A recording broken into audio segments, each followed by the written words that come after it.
Welcome to Comical Recovery. I am your host with the most trauma, comedian Jessica Byrne, creator of the upcoming cartoon Buddies, winner of multiple East Coast comedy contests, and 35 consecutive years of life experience in the School of Hard Knocks.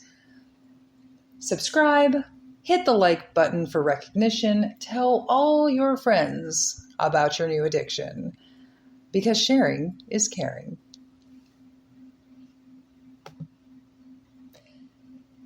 Happy, happy, happy day, everyone. I would say what day, but it won't be the same day that I post. And I don't know if I will post on the same day. But here we are now, guys. Don't even let me get off on a tangent. Keep me together. That's my expectation, okay? For you all to manage my behavior. I don't know if you think you can handle that, but good luck, because I've been trying for 35 years, not a full 36, because we're not at the end of it yet. But yeah, I've been trying for quite some time, and we're here. We're here now. We're doing the thing. Today's topic is change. And I'm pretty sure not just for me, but I believe that for everyone, change happens in stages.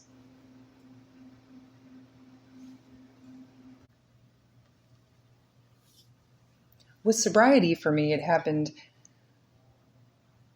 only when I was about to lose something more important than drinking, which was my therapist. That might sound super weird, but that was the best relationship I had. So if you want to judge me,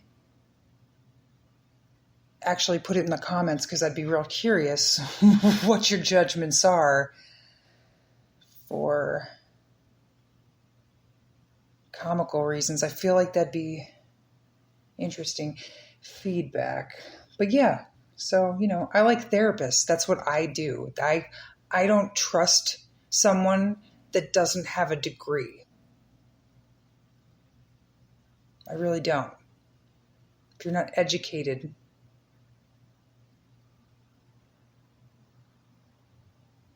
then you're on rocky ground with me, especially with my secrets, I mean, if I'm not paying you to keep secrets for me, you're probably not going to know too many secrets.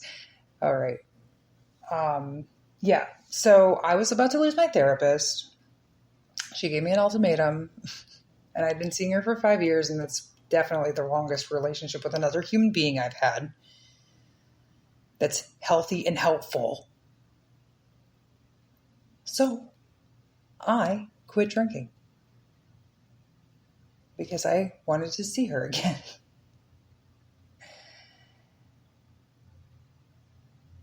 And as far as drinking and drugging, they, and I have that in quotations because I don't know who they are, but they say that you have to hit bottom and that everybody's bottom is different. They just seem to be making all sorts of things up, those people, which I don't mean because now we're in this new age and stuff. And so I don't mean they, like the new they.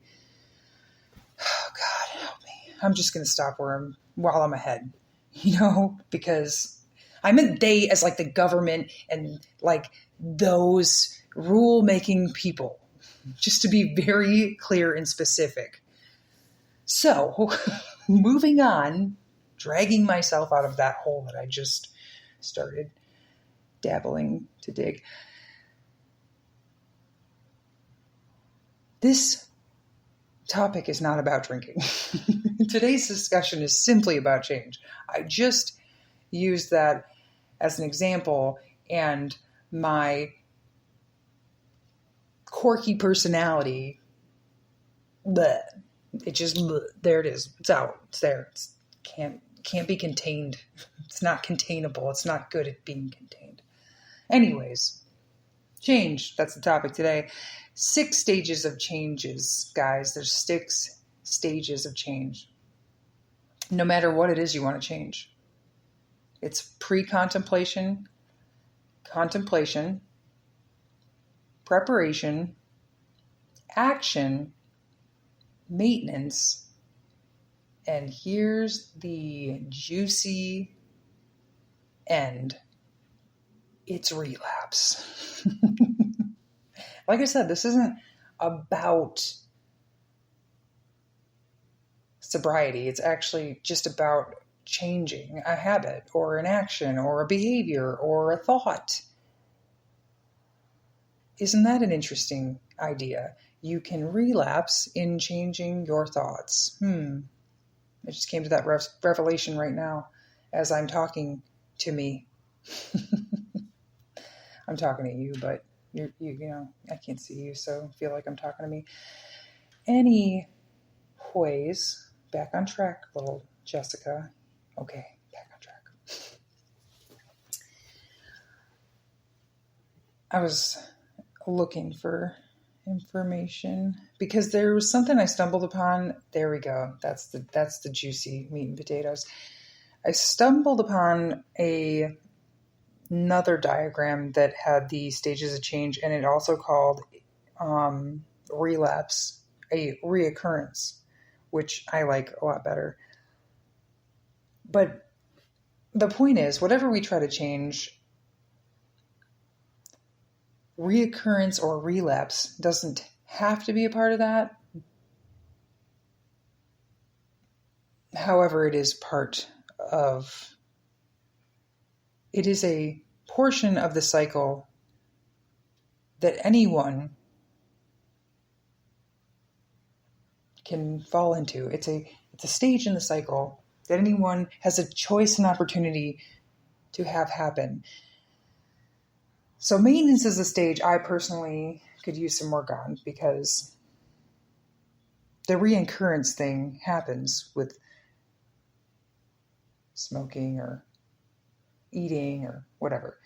So when I think about change, I think about quitting smoking. Obviously, that was the first thing that popped in my head. I don't have a maintenance plan, and I always relapse. I'm like, I don't always? I do.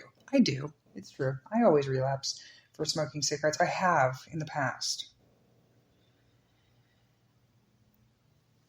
Every time that happens, I revisit the action plan and make adjustments accordingly. So this current relapse for smoking cigarettes was an opportunity for me to accept the fact that I'm addicted, because I was lying to myself. I know you guys find that hard to believe, you people. I feel like I have to edit every single way that I speak, but let me let go of that, because that's silly, and I can't care, because if I care, it'll stop me. That's that reoccurrence, that relapse in thinking and behavior of criticizing every single action I do. See how awesome change and awareness and reflection is? I can find all the places in my life where it lives.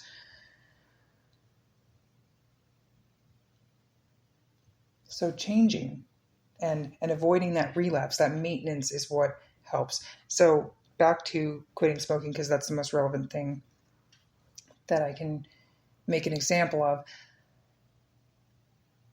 I revisited the action plan, and the things that I had set out weren't working for me, obviously, anymore. And I was in denial of my addiction. Like I was totally 1,000% in denial of the fact that I'm addicted to nicotine. I didn't want to admit that. I didn't want that to be a thing. I just wanted to be a part-time slacking smoker that bummed cigarettes when I felt like it, as if I had some kind of control, which was a joke. So this time around, I reached out to the quitting smoking website, app, whatever, and I asked for help. And I got the nicotine gum, which so far seems to be helping. It's only been a couple of days, and I still smoked half a cigarette today.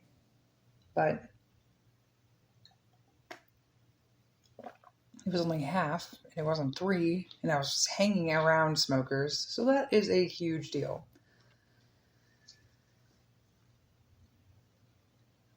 So the biggest tool for change is the maintenance plan. And also not beating yourself up about it, because that hinders the process. And when I beat myself up about it, it's really not me beating myself up. It's the addict inside me beating myself up. It's that addiction beating me down to get me to throw the towel in and pick that habit back up, because we like that habit. It's convenient. It doesn't take much effort. It costs us a little bit of guilt and shame for asking people to support a bad habit or to join in on their bad habit. That particular habit of smoking cigarettes is just an absolute shit show for me, because it does come with all those different things, and I don't want to be excluded. And I had to look at all of that. I had to dissect the crap out of what I was getting, what triggered me, how I'm using this thing to cope, what I'm coping with, because it wasn't just stress. It was being a part of, and then it was the addiction as well, and just it was a laundry list of things. I was punishing myself when I was expressing myself. It was learned behavior. Just like I said, tons of stuff. So throughout the pre-contemplation stage is where I had most of the revelations of what I'm getting, where I'm getting, and I did all that stuff before I decided to quit. So I didn't really need to go and revisit that place when the relapse happened. I just had to focus on the action, the preparation, action, and maintenance. That's kind of where I'm living now, because I don't need to contemplate or re-contemplate whether I want to smoke. I know I don't. And in that pre-contemplation, contemplation stage, in my pros and cons list, my favorite thing, is where I saw, pros and cons. Cons being, even though this habit doesn't immediately affect my health, it does cost me more in the long run if I continue it. Eventually, I am going to buy my own pack, and I'm going to start smoking, because that's what I always do. And eventually, when I finally throw in the towel to, say, buy a carton and just be a smoker and just accept that addiction, I'll end up having health costs for medical reasons. And those are the things on my why list to change that habit. I just don't want to smell like an ashtray. I don't want to ever experience chemo if I can avoid it. I don't want to lose my jaw or have any more teeth pulled, And quite frankly, quitting smoking was like the easiest of all the things on the list of things that I need to change for my health. Because sugar is not on the top of the list. That's the big addiction that's going to take more time. It's going to take more preparation. It's going to take more action, and it's going to take more energy. That's why my lists are so important to me. That's why those numbers are so important to me, because the harder something is, that's the last thing I need to tackle. Why do I need to tackle the biggest, hardest thing on my list? When it comes to certain things, so for instance, let's bring the cartoon back into the conversation. If you've been listening, you've been hearing about that. That particular arena, circumstance, situation, what have you, is a place where when I look at my list of things to do and I see the biggest, daunting, most stressful, so to speak, task, I counted all the different characters I had to do, and my main character needed to be colored in 42 times. And then there were some with 7 and 8 or 2 or 1, and I tackled that 40.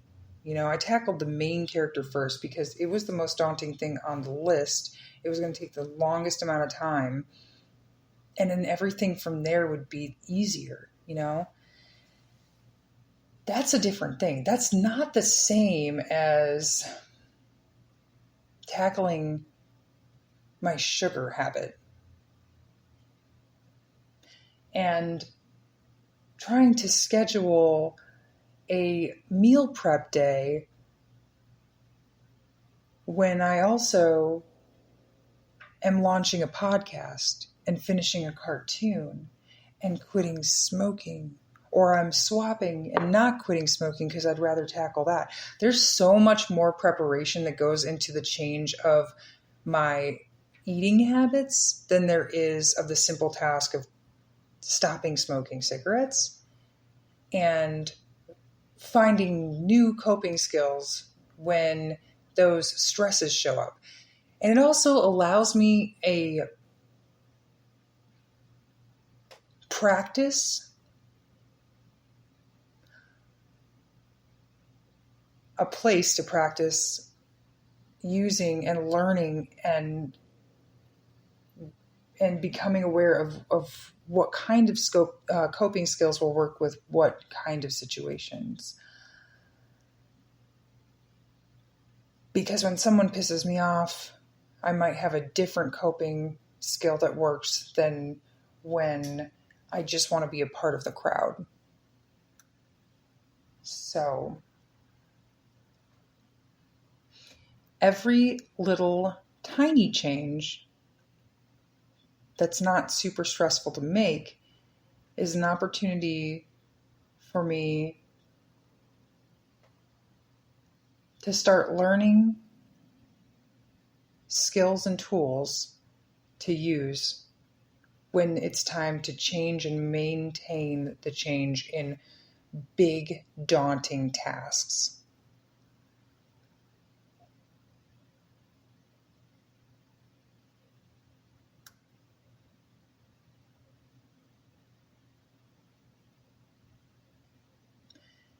My biggest change right now in life is, or has been in the last 2 months, June and July, learning self-care, proper self-care. Just yesterday, I was overwhelmed. I was about to go to a women's meeting.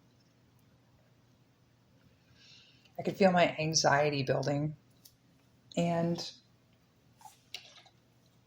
just overall stress. And I started to hear these thoughts in my mind, talking myself out of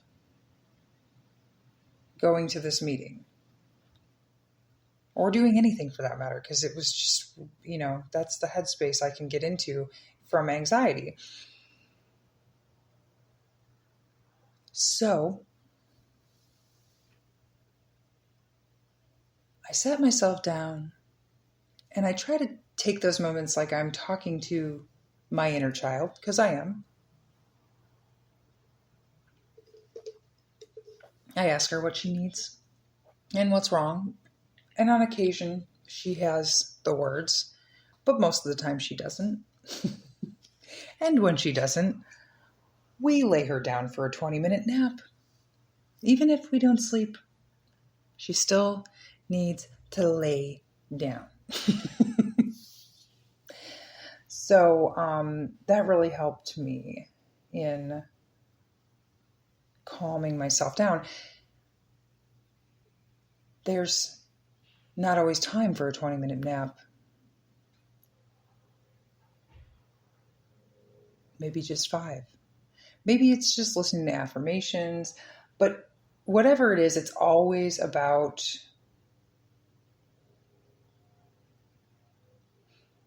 finding a coping skill. And those questions beforehand are about finding the need.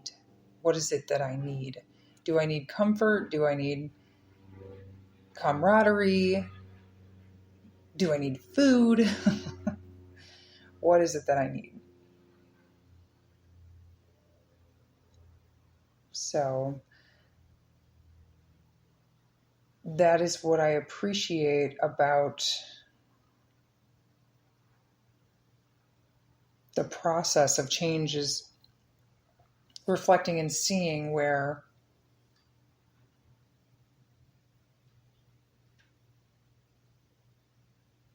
I can replace what I'm getting from that old habit. I was just listening to Tony Robbins the other day, and he actually said that exact thing.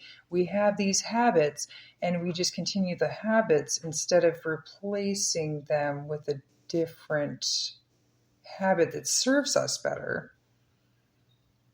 But how will we know what serves us better if we don't even know what we're getting from that habit in the first place? I have to reflect. I have to contemplate. I have to see what I'm getting from those things.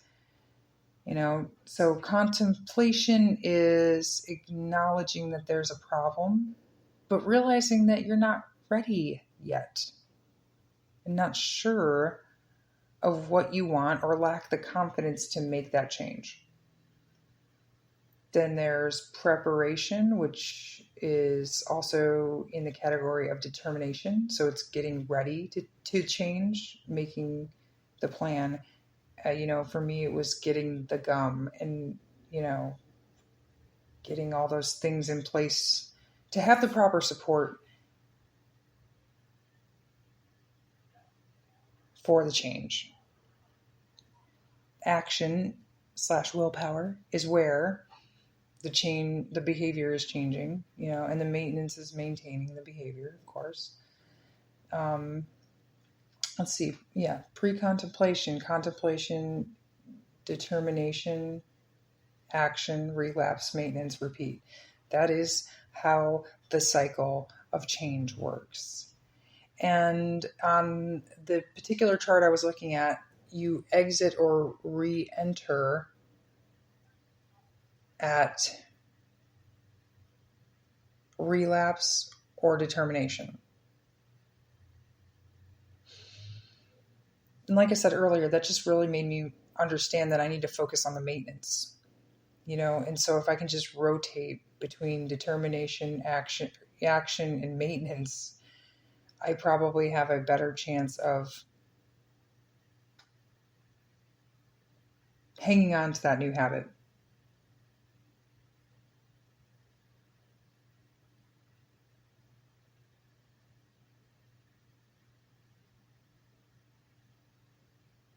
Each of these things has a primary task, each of these stages.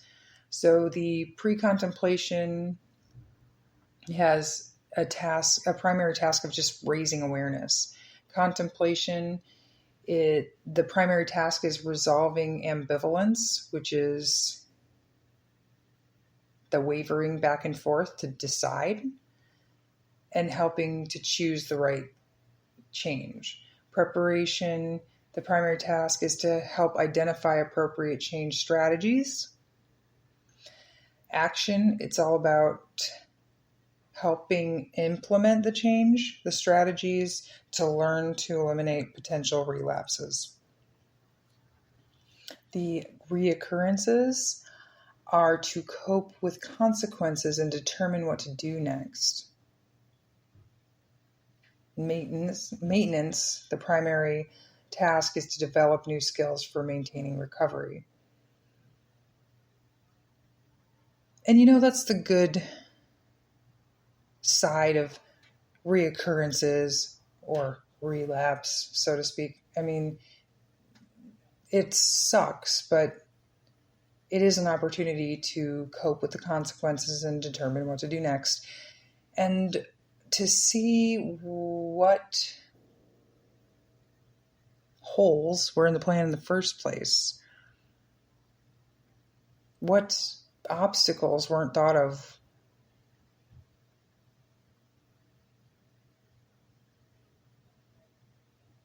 Those strategies that need to have a little backup so that they can be the new habit, the new behavior.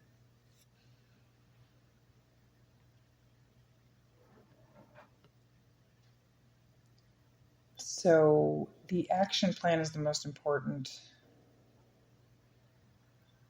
part of the whole idea of change. Action is everything.